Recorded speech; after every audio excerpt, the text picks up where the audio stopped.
ni gakeya twabonye umuntu n'umwe wanarije ikintu cyitwa viziyo 2020 kubera ko ubu nonaha turi kuvuga viziyo 2035. Abenshi bashobora kwibaza ati kubera iki uyu munsi murareba impinduka zarabaye wari Dr Ngirente yavuye ku buminisitiri bw'intebe asimburwa na Dr Justin Nsengiyumva. Yari amaze imyaka 8 hafi, ndumva ari hafi 8, ndumva muri za 2017 gutyo.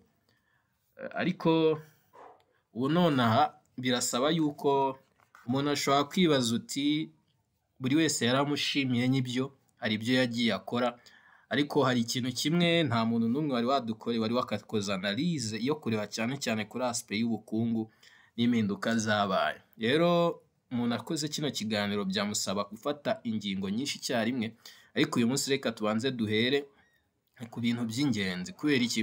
Kubera yuko Igo Kigali imaje kuba nziza cyane, ifite inyubako nziza, n'umuntu wahingaga hari ikintu kimwe cyagiye gihinduka, ariko icyerekeranye n'ubukungu birasaba yuko tugenda tukareba imibare ikiri kutwereka, sibyo? Impamvu nonaha nuko biragoye cyane ko viziyo dufite nizadushyira ahantu bita kuri muri middle income country, igihugu cyinjiza nibura buri muturage nibura amafaranga akoresha ku mwaka agomba kuba ari hagati y'ibihumbi 4 n'ibihumbi 5 by'idolari tugendeye ku bipimo bya banki y'isi. So rero biba bigoye yuko nyine twe turi bugende tugafata image nyine ibintu byose mu kirere gutyo, kubera ko akenshi iyo hari imibare twereka biragoye yuko waza uvuga ibyawe, sibyo? Ubu nonaha n'u Rwanda twese twishimira kuvuga ko ari Singapore ya Afrika. Hari ibintu by'ibitangaza byabaye cyane guhera enda jenoside yakorewe abatutsi yo muri 1994 yaba kugeza uyu munsi. Nibyo ubu dufite amahoteli menshi, ababibonye dufite za one and only, dufite n'amahoteli aho kuraramo ijoro rimwe ushobora gusanga ari hafi miliyoni zigera kuri 5 gutyo. None izo hoteli murazibona, Visit Rwanda turi kuzibona ku majezi ya Paris Saint-Germain, tukayibona muri Atletico Madrid, tukayibona muri Arsenal, ku mahehe hose. Byose byerekana ko byanze bikunze hari icyo tugomba kwerekana. Ariko hari ukuri nanone bisaba kugira ngo mbere yuko dushima birasaba yuko nanone hari byo tuzajya dushima, ibindi tunemeye ko bihari dufite n'akazi ko kubikoraho. Niyo mpamvu nyine ucyerekeranye n'ubukungu bwacu haracyarimo amavisa adafunze neza bigomba kurebwaho, cyane cyane ibyerekeranye n'umwenda dufite, ikibazo cy'uburezi bwacu ndetse n'ikibazo cy'akazi kataboneka, kuko nibyo byarahindutse. Kuko muri za 2 akazi wasangaga kagutegereje, mu gihe magingo yabakoresha mifotora murabibona, usigaye ujya gukora interview ugasanga no mu mwanya umwe bashaka mukisanga mufite ikizami muri abantu barenga 500, yewe hari na poste zimwe bashobora no kuba 1000. Ibyo byose rero iyo bikomeje gutya tukabireba situbivugeho bishobora kwangiza n'iyi viziyo dufite, dore yuko hasigaye imyaka 10 tugomba kubireba. Iyi nzozi yo kuba middle income country ntago ari umukino woroshye. Rero ibi byose tugiye kubirebera hamwe twitonze cyane, tugendeye kuri buri mubare wose ushoboka. Aha u Rwanda turi kuvuga no kuvuga ngo iyo urebye ku byerekeranye n'ikintu u Rwanda ubukungu twari turiho, hari icyakozwe n'ibyo urebye nyine birabakwereka ko ubukungu bw'igihugu bwazamutse nibura 9% urebye hagati ya 2014 kugera 2019, ku buryo u Rwanda kabisa nko muri 2019 aho noneho rwari mu bihugu bya mbere bifite umuvuduko w'ubukungu uri ku rwego rwo hejuru. Kubera yuko ibi ngibi byari ibintu byiza, abantu babona yuko buri mwaka hora haza abantu baje gusura ingagi, inyubako ziri kwirukanka, munabona ukuntu icyayi cy'u Rwanda ndetse n'ikawa kiri kugurishwa. Ariko umwaka twagombaga gukoreraho evaluation 2020 hahise haza covid, ubukungu burashwanyagurika ku buryo twagiye munsi ya 0, ku buryo noneho ni nabwo bwa mbere twari duhuye n'iki kibazo. Noneho ubukungu bwacu bwari bugizwe cyane ndetse n'amahoteli ndetse no kuba twakwereza ibyo byayi ndetse n'amakawa hanze, byose birakwama kwa kisi yari mu bihe bitoroshye. Rero ubukungu bwacu nyine muri 2021 nta evaluation yabayo. Kubera iki? Abantu bose babonye ibitubayeho muri 2020, covid twayivuyemo ejo bundi nko muri 2022 2023. gukomeza muri 2024 nibwo ubukungu bwongeye kugaruka ku 8.9 ari umwaka ushize.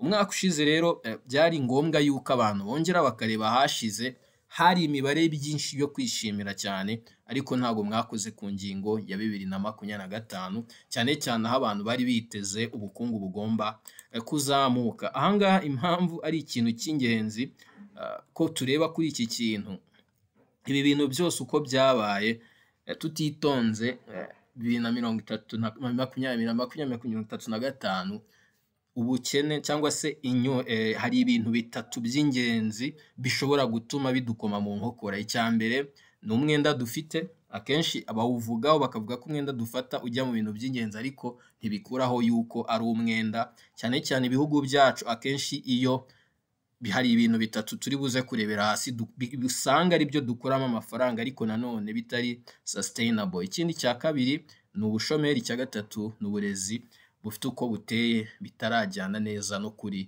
kw'ibyo dushaka kugeraho. Hanyuma rero hano iyo urebye ni ukuvuga ngo amafaranga yatumye tuzamuka cyangwa se ubukungu buzamuka, ntago akenshi twagiye dusanga, iyo urebye neza usanga atari amafaranga twigize cyangwa byayandi yatuvuyemo hagati yacu, ahubwo agendeye cyane ku mfashanyo zo mu bihugu bitandukanye ndetse n'amafaranga twagujije.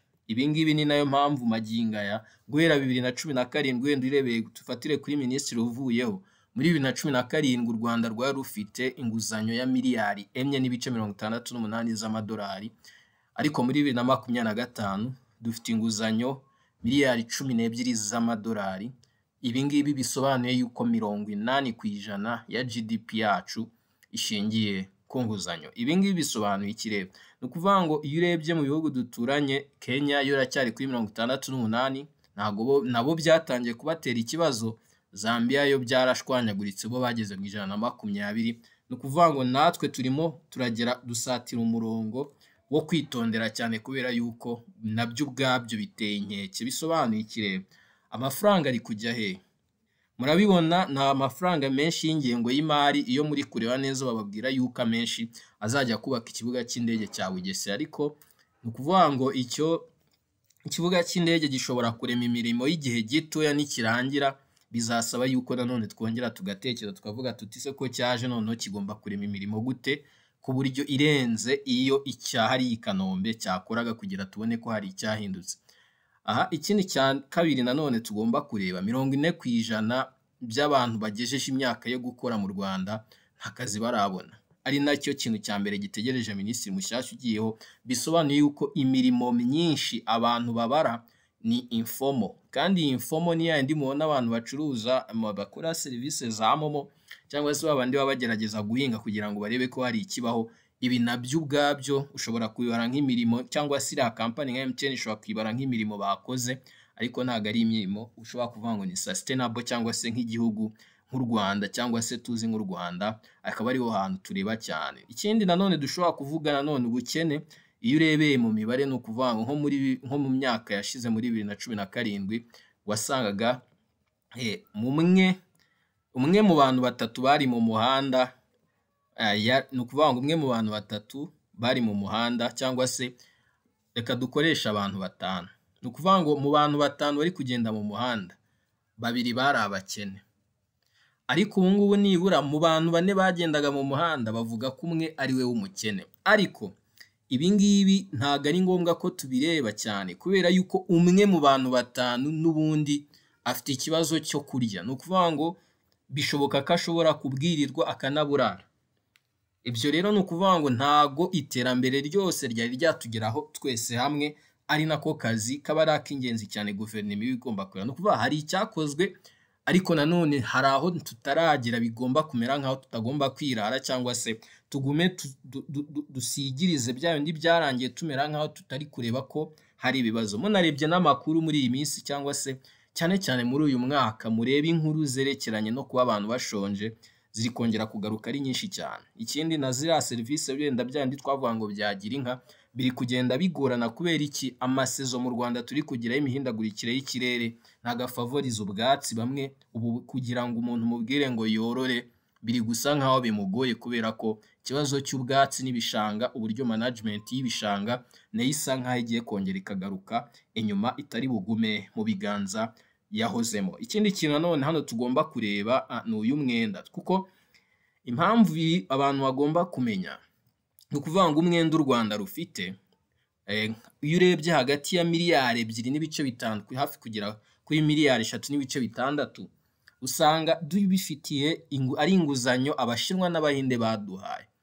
Aya ngaya nayo ubwayo ni 20-30% by'umwenda wose dufite. Umwenda byagiye bigaragara yuko ari ikintu cy'ingenzi mu cyerekeranye na diplomasi. Umwenda nayo wabaye icyo twita debt trap diplomacy.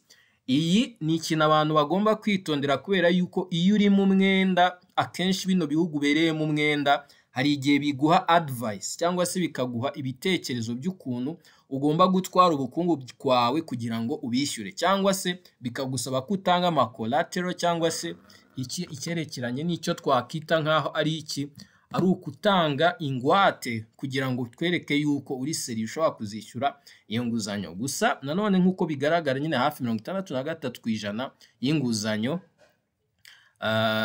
iva muri yafashwe ku giciro gito cy'inguzanyo. Ni ukuvuga ngo usanga ari 2% by'amafaranga yose twafashe ariyo tuzishyura zino za World Bank ndetse na IMF. Ariko ntibigushimishe cyane. IMF ntago turi buyivugeho uyu munsi, ariko ubutaha tuzasobanura study case y'impamvu Abanyarwanda cyangwa se buri muntu wese atagomba kwishimira ahantu IMF iri kugenda ivugwa na World Bank. Turaza kubireba ibyabaye muri Kenya, haba icyo bitaga Financial Bill 2024 yakomeje kwiredura kujya 2025 ibyabaye bifite aho bihuriye ni IMF, kubera yuko yari itangiye kugira inama Abanyakenya ahandi hantu bashobora gukura amafaranga bakagerageza kugabanya umwenda, ariko abaturage basanga mu kwishyura umwenda bo bari kubabazwa, bihita bituma bajya mu mihanda. Iki ni ikintu tugomba kureba. Gusa nanone hari andi makuru wenda umunyarwanda adashobora kumenya, abatajya bitaho. Ni ukuvanga amafaranga igihugu cyinjiza, cyangwa se amafaranga muri 2025 urebye muri budget y'igihugu hafi 10, ni ukuvuga ngo niba ari ijana ry'amanyarwanda, n'urugero 10 agomba kujya kwishyura inguzanyo, igihugu kigasigara kibayeho mu buzima bwa 90%. Ni ukuvuga ngo dukeneye kongera amafaranga, kubera yuko n'ubundi amafaranga igihugu gitwara ko cyinjije 10% kuri budget igomba kwita isubirayo kuriha imyenda. Iki rero ntago ari aya ni amafaranga tukubwira, niba ari miliyari 12, ni ukuvuga ngo hafi miliyari ishobora kuba igera cyangwa n'ibice 2, ni amafaranga agenda akajya kwishyura imyenda. Bisobanuye ko aya mafaranga ntahagiye hajyanye n'amashuri, cyangwa se wenda urugero ngo uvuga ngo agiye kubaka ibitaro ngazagarukane. Nayo mpamvu wenda ikintu mugomba kumenya, wenda iyindi nguzanyo tushobora kuzishyura nanone bigaragara ya vuba, niyo dufite muri 2031 tuzishyura Eurobond, ashobora kuba ari hafi 300,000,000. Sinibuka neza zafashwe bajya kubaka, yari ifite aho bihuriye na Convention Center.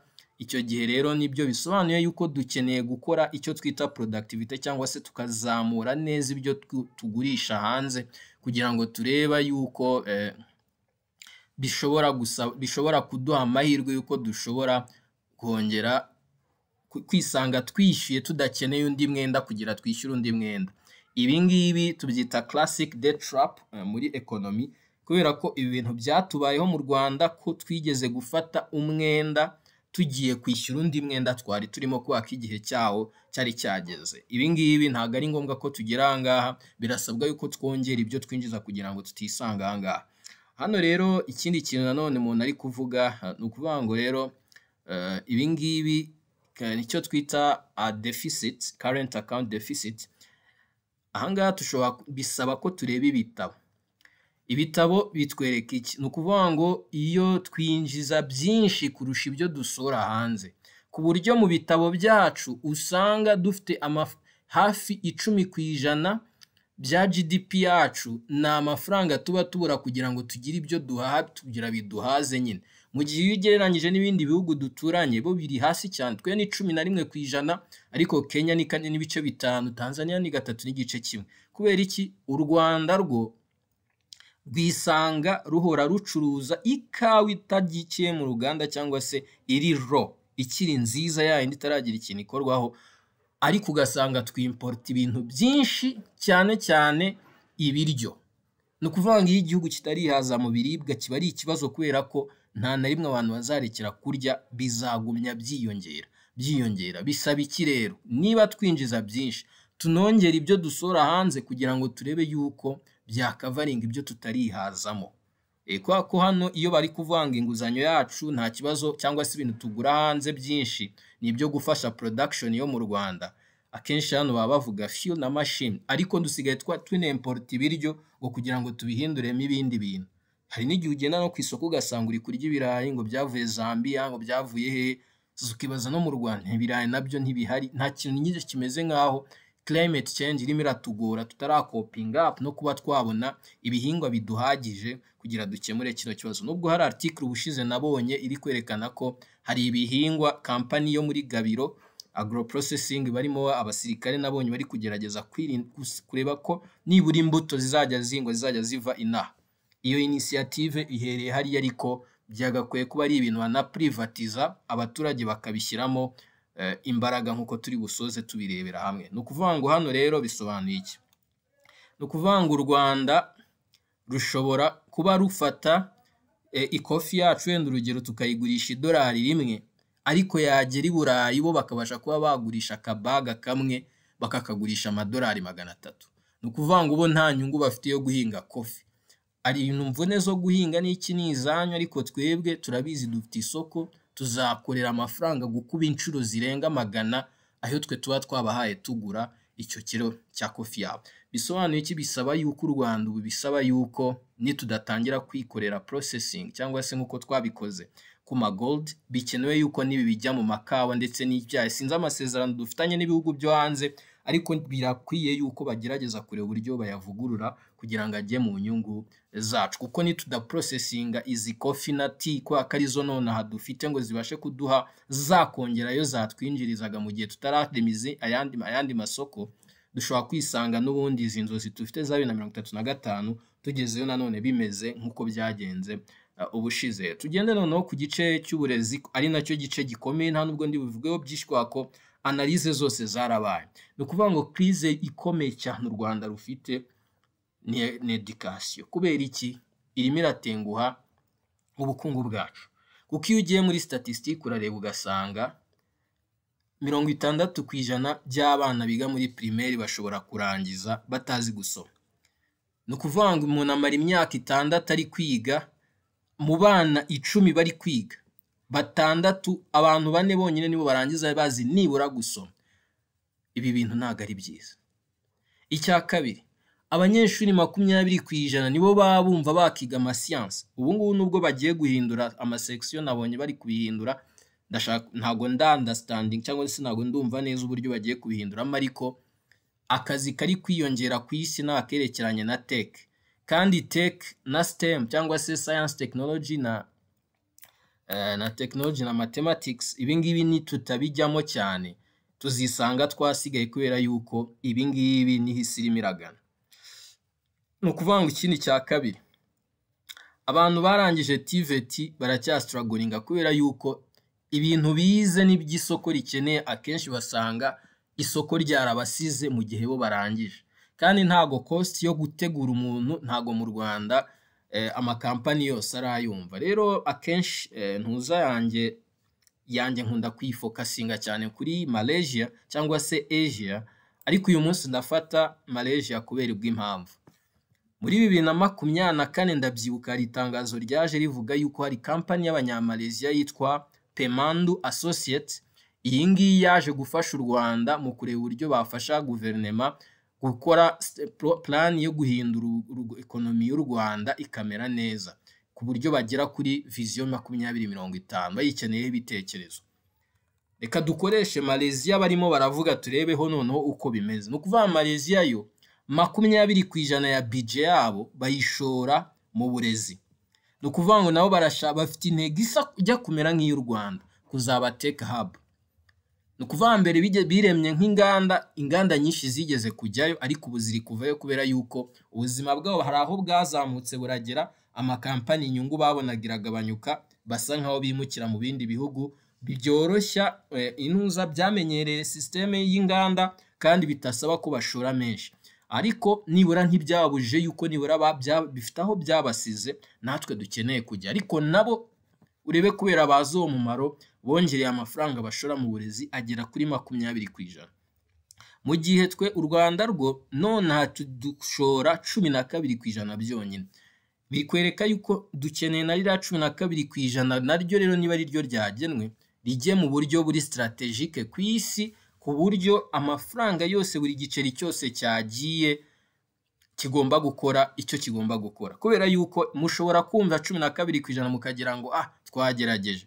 Tubibutsa yuko iyo yigereranyije na ntuza na Libya dukoresheje ibipimo bya Human Development Index, usanga u Rwanda ari urw'165 mu bihugu 191 iyi ntuza ubu bushakashatsi bukorwaho, ku buryo Libya imyaka yose imaze guhera 2011 yatakaza Gaddafi n'ubu ntiturabacaho, nubwo rimwe na rimwe bajya baza kwigira mu Rwanda. No kuvuga ngo baza buri hantu hose bakika ko bakura ubumenyi burenze aho hantu hose bajyayo.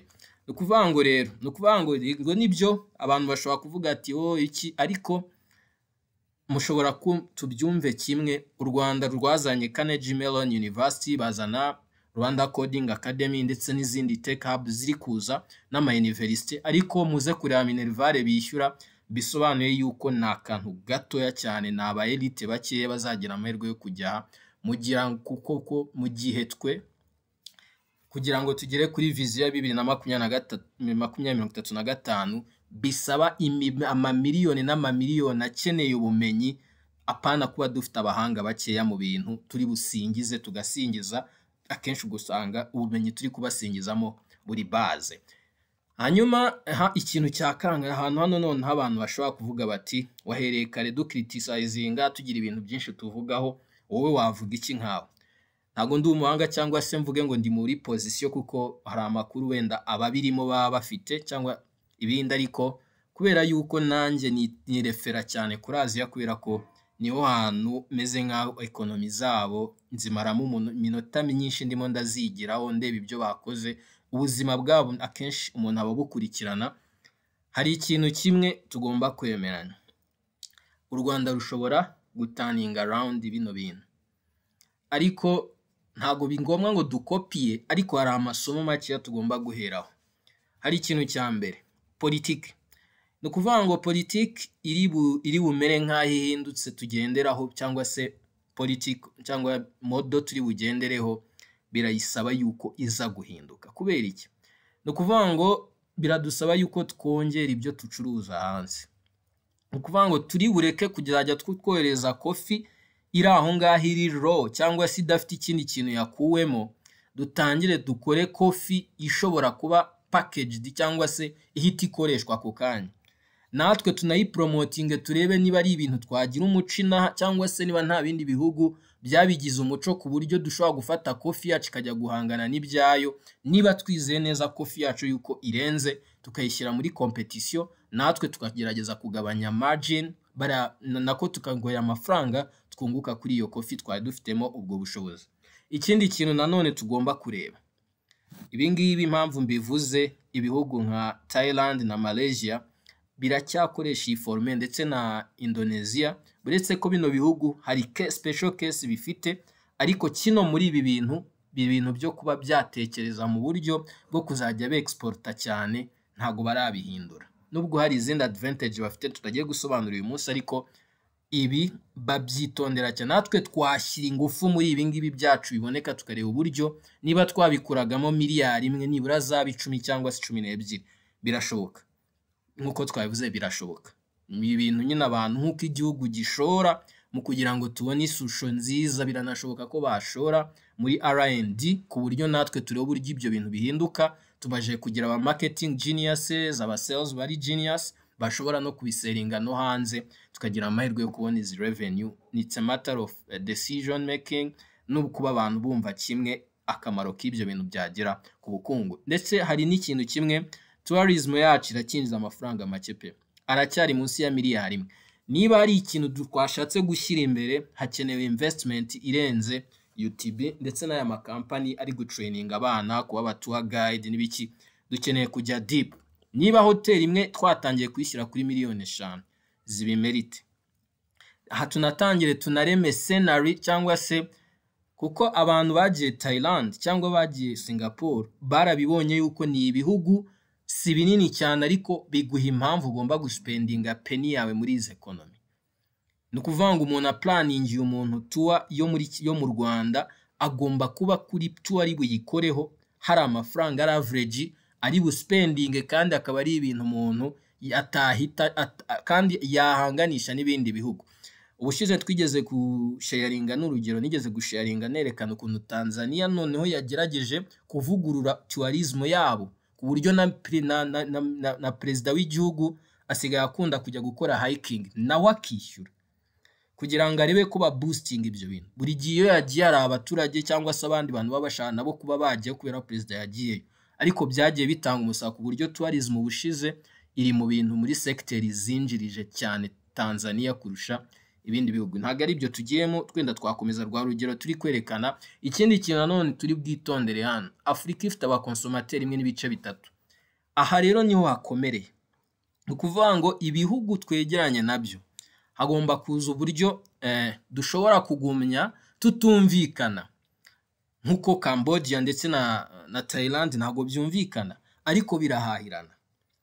Ni ukuvuga ngo uburyo tutumvikanamo ibintu ntibiba ari ibintu bijya too deep ku buryo ubuhahirane bugwa, kuko supply chain muri ibi bihugu umuntu wese ari kubaka ikintu ari competitive advantage gituma we aba yihariye ku buryo abantu nyine babura amahitamo ku buryo bajya kumureba. Nk'Ububirigi bafite company research center ya mbere ku isi, ama innovation yose ibihugu bigiye gukora bajya kuyatestingira muri labo yabo.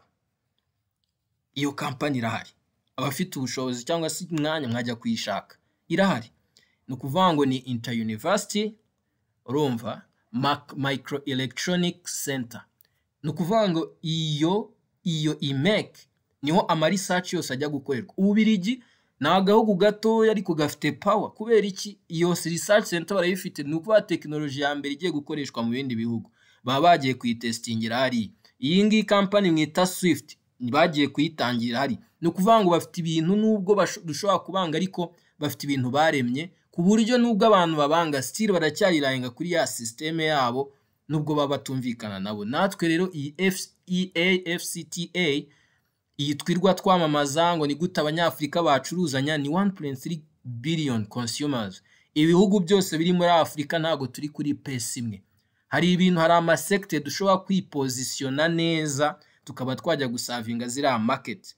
Birasaba iki rero? Birasaba yuko na government nkuko turi busoze hari ukuntu igomba kwitwara. Wenda tujye ku kindi kintu, dukeneye revolution mu burezi iri grounded ya indi ku buryo nibura 20% nidusaba leta ko yashoramo, bizasaba yuko bizagira bazagira iki, bagomba abarimu bagomba kuba ari abantu bari kuri standard. Hakajyaho mandate ya indi seriye yerekeranye na STEM training nazo zikabaho, apana kuza ama certificate ngo ya certified no ku buryo degree ziri bube zigoye. Kuko ababizi muze kureba neza, uburezi bwa mbere bugoye ku isi n'ubw'Abashinwa, n'ubw'Abanyakorea, n'ubwa Singapore. N'ukubera iki? Barabizi yuko nta option bafite muri isi ya pesi imeze gutya. Abanyamerika barabizi, bashyizemo bararegejeho gato. Harvard yuzuyemo Asia, za Stanford yuzuyemo Asia. Ni ukuvanga ibi bashidutse abahanga bose bari kuva hirya. Usigaye ureba ikipe ya Olympiade y'Abanyamerika ukuze ukabona yuzuyemo Abashinwa n'Abahinde gusa. Bikwereka iki? Uburezi bwabo nta joke burimo, apana ibintu byo kuregeza ibirango bakubwanga abana ngo barwaye ama stress ngibiki. No, ni ukuvuga ngo barabizi they don't have another option muri iyi si competitive. Abenjeniyeri ba mbere muri AI niba bari kuva mu Bushinwa, umuntu bamufata bakamwishyura $200,000 kugira ave muri company A ajye muri company B kugira bagiye kubaka super intelligence team. Ibi ngibi niho isi iri kugana. Ni ukuvuga ngo tugiye ku kindi kintu, tugerageze kwirinda iyi debt trap. Debt trap ni ukuvuga ngo hano abakire iyo bakomeje gukira cyane bakazamura GDP abandi batayungukiramo cyangwa se ubukire butari kugera kuri bose, bisanga igihugu kizajya gihora mu mibare myiza, ariko umukire ashobora guturana n'umukene, etaje ishobora guturana n'umuntu waraye munsi y'iyo etaje. Ibyo bintu ntabwo ari bibi rero. Ni ukuvuga ngo ntabwo proje zino ziza gusa ngo ni ukubaka imihanda gutya. Buri faranga ry'igihugu ubu birasaba ko rizajya rijya ahantu hari strategic, rirebe nko mu buryo bwa business, ahandi uvuga uti return on investment. Twafashe inguzanyo, nibyo yagiye gushora mu giki, birasaba igihe kingana iki kugira ngo kino kintu kibyara umusaruro. Apana gucisha umuhanda nta kindi kintu abacyateguriye uwo muhanda, cyangwa se nta n'abashoramari muri bujyanemo, ku buryo bahita bajyana ibintu bihita bituma igihugu gitangira. Niba twinjiza mu musoro, haba ari ahantu hahita hajya amakampani manini aha abantu akazi, izo zarama zikaboneka, ibiki nabyo nabo bakaborohereza, zimwe zikagaba. Mbese nyine hakaba ikintu cyerekeranye na return on investment, cyangwa se buri faranga ryose ryasotse rikaba ari ifaranga rifite icyo risobanuye mu kuba ryagarura aho yavuye. Ikindi nanone, ibi nanone bisobanuye iki? Bisobanuye kuzamura neza amafaranga ava mu gihugu twinjiza. Niyo mpamvu hazasaba ko hazabaho autonomy. Bimwe mu turere n'iki natwo tukajya tugira budget, tukabazwa neza iyo budget icyo yabyaye mu guteza imbere abantu batuye aho hantu. Rero ikintu dusoza, kubera ko ikiganiro cya kigiye kuba kinini, aha none hari ikintu kimwe, ni ukuvanga amahitamo y'ibi bintu kuba byashoboka, biri biri mu biganza byacu, kubera yuko none aho u Rwanda ruri kugendera hejuru y'amaho, kubera ko turacyafata inguzanyo ziri gushora mu maproje, ariko akenshi usanga umuntu uri gusobanura uburyo bizatugirira akamaro ariko globaliza, ameze nk'ari gushyira muri general. Nibyo ahantu umuhanda ugiye hashobora kuba iterambere, ariko ahantu hose imihanda iri mu Rwanda ntabwo hari iterambere. Icyo kintu abantu bagomba kucyumva. Ni ukuvuga ngo nanone icya kabiri, tugomba, niba twarahisemo systeme ya special economic zone, ntabwo ikora kuriya twabikoze ngo hariya hari ibyanya, ngo hariya ngo Rwamagana hari icyanya, hoya ntabwo ari biri. Ahubwo hahita haza investment zo mu mafactory, buri gihe zitangira hari izibazo ari joint venture, guverinoma ijyanamo n'abashoramari, ariko inganda nazo bagasetinga standard. Ni iki kigomba kwitwa uruganda? Ni iminsi ngaho umuntu ashobora gukora, ese ni requirement, ibintu byose bikajya byihuta, apana kujya gusaba icyangombwa muri FDA.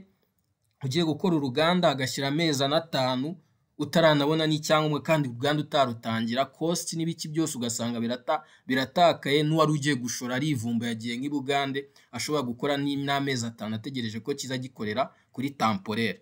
Ikindi cya kabiri, habeho ishoramari mu burezi. Ni ukuvuga ngo abana bige bibavune, ariko baze bafite n'icyo bakora, kuko maginga ntago bishimishije kuba umuntu yapplyinga kuri Mifotra umwanya umwe abantu 4,000, kandi bose bumva uwo mwanya babikwiye, kandi bashyizeho na za restriction biriya bintu byose, gusabwa imyaka ya experience. Ibaza umuntu afite yarakoze, afite experience, ako nako kazi bari kuhahurira ari 3,000.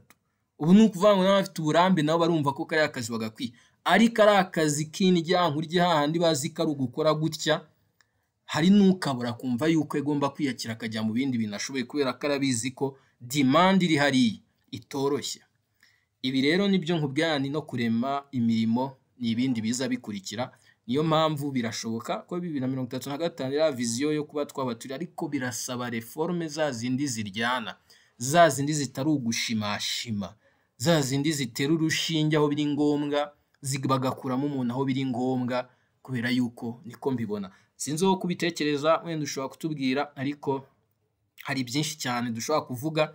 Ushobora gushyira muri commentaire uko ubyumva, ariko aka niko ka analyse kanje gatoya nashakaga kubabwira. Uyu mu ministre uvuyeho nibyo ngibyo yasize, niyo stati adusigiye. Uyu ugiyeho nawe biramusaba nyine, nawe turashaka turi bwumve projeze, kuko bose niko nabibabwiye, aba ministri bose baheruka bari bafite zino degree mu ba ministri 4 baheruka. Ushobora gusanga 2 gutyo, 3 baheruka, 2 bose urabona bafite ama PhD. Ni ukuvuga ngo muri 3 baheruka, ni 4 nako 4 baheruka, kuko hari Dr Pierre Damien, hari n'uyu Dr Ngirente, none hagiyeho Dr Justin, bose n'abafite ama doctor. Bisobanuye iki? Turi kujya muri era ya technocrats. Ni ukuvuga ngo dukeneye abantu babandi nyine bari result oriented, ni abantu baza bakaba ni iki kinzanye nkoze ibyanjye birarangiye, niyo bankuraho nibura nsize itafari ryanjye. Ni ibi ngibi dukeneye, niho viziyo ziri kugana. There is no joke and there is a cost kuri transformation abantu baba bakeneye. Ciao shalom, duhura ubutaha.